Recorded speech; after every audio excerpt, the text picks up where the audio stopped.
Hey guys, Ralph here, and welcome to True Power. I guess this comes under the heading of sports fitness, man. You all saw the thumbnail. First of all, welcome. Welcome to Thrilling Thursday here in Connecticut. Life's good, man. Life is good. I just got through with a 40-minute kettlebell workout.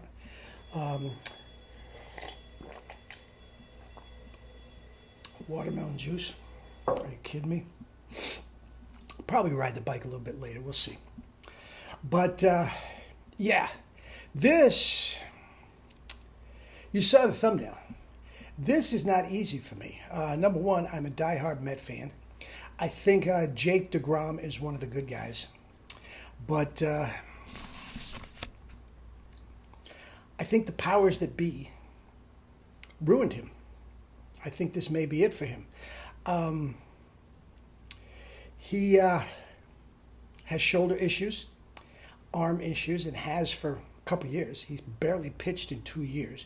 One was the Tommy John surgery, replacing the ligament to his elbow. And now we have a scapular issue in the shoulder. Now, I'm not blaming any specific person.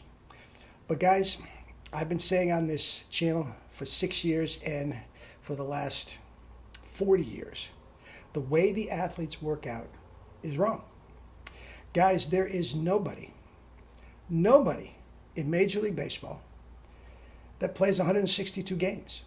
There is nobody in the NBA that plays 82 games. Guys, they just are not conditioned properly.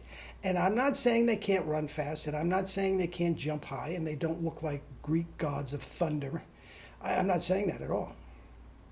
But what I am saying is that it's not appropriate to their sport. Guys, back in my day, Willie Mays, Hank Aaron, Roberto Clemente, I can just list down the greatest players that ever lived. All of them played 162 games, just about every single year. If they played 15 years in the majors, 10 of those years, they played 162 games. Guys, go check it out. I'm not making this up. But nobody can do that now. Aaron Judge, he literally can't walk across the street without getting hurt. They literally, he feels fine, but they give him rest days. For no reason. He feels great. He's hitting the cover off the ball. He's in the middle of a, and they just give him because he needs rest. Now, guys, again, I don't know who's doing all this research, but the notion that you give Aaron Judge a day off in July and he's going to be fresh as a daisy in September and October for the playoffs is stupid. There's nothing anywhere. Quite the opposite. Research shows beyond a shadow of a doubt, if you keep an athlete on a very regular program schedule that his body adapts to a certain workload and everything, he doesn't get hurt. Okay? Now, back to Jake deGrom. He, first of all, he shouldn't get hurt in the first place. You all know my True Power Pitching. Wrote a book years ago. True Power Pitching. It was my doctoral thesis. I got an A+ on it. That a protocol that will have anybody throw baseballs at alarming speeds, up to 100 miles an hour and beyond, much beyond, and never hurt their arm. And the way you do it is completely 1,000% in every single aspect of the protocol is different from what they're doing today. Basically, what they're doing is today they baby the arm. The pitcher will pitch every 5th or 6th day, depending on the schedule. Okay? Baby the arm all week, and then they go out and they throw 100 pitches if they possibly can. And then they go back and they baby the arm. Guys, that's not how to do it. Of course they're stiff and sore the next day. They're not conditioned to do that. First of all, every single one of their diets stinks. It's a high inflammation diet. Okay? That is causing inflammation to the joints.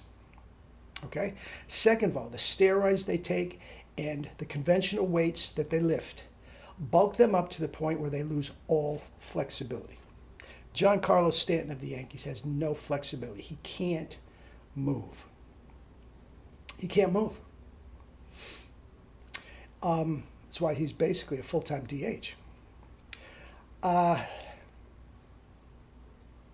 And that's what's happening now with Jake deGrom.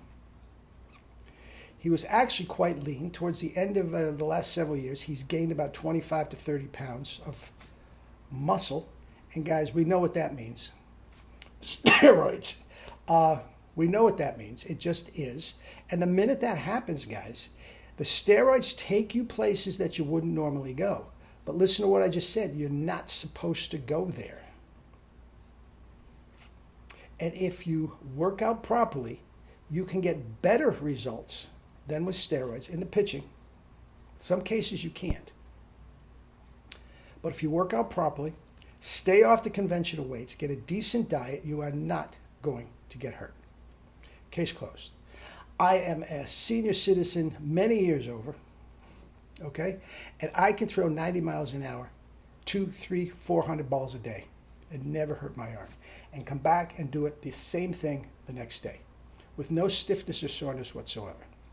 Now, if I can do 90 miles an hour at my advanced age and my meager athletic skills, what could these stud muffins been doing? They are scratching the surface of their ability.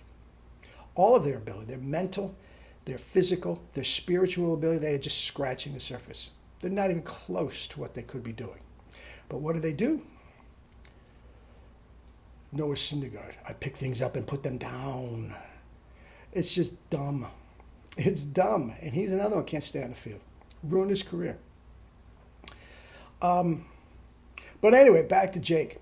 Personally, back in the why don't we start with the Tommy John? I could have prevented, that's 2 years ago. I could have prevented the Tommy John. But let's just say he had the Tommy John surgery. Okay? Now, what I would do was immediately after the surgery, he's going to be very, very dormant. He's not going to be working out, hardly at all. I would immediately put him on a minimum 30-day juice cleanse, 60-day, flush out the toxins. Okay? Get his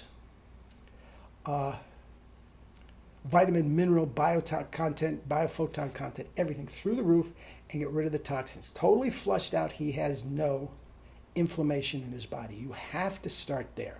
Guys, so often when a pitcher throws your typical 9-inning, 12 strikeout, shutout masterpiece, and he wakes up the next day and his elbow hurts, 9 times out of 10, it is nothing that he did pitching.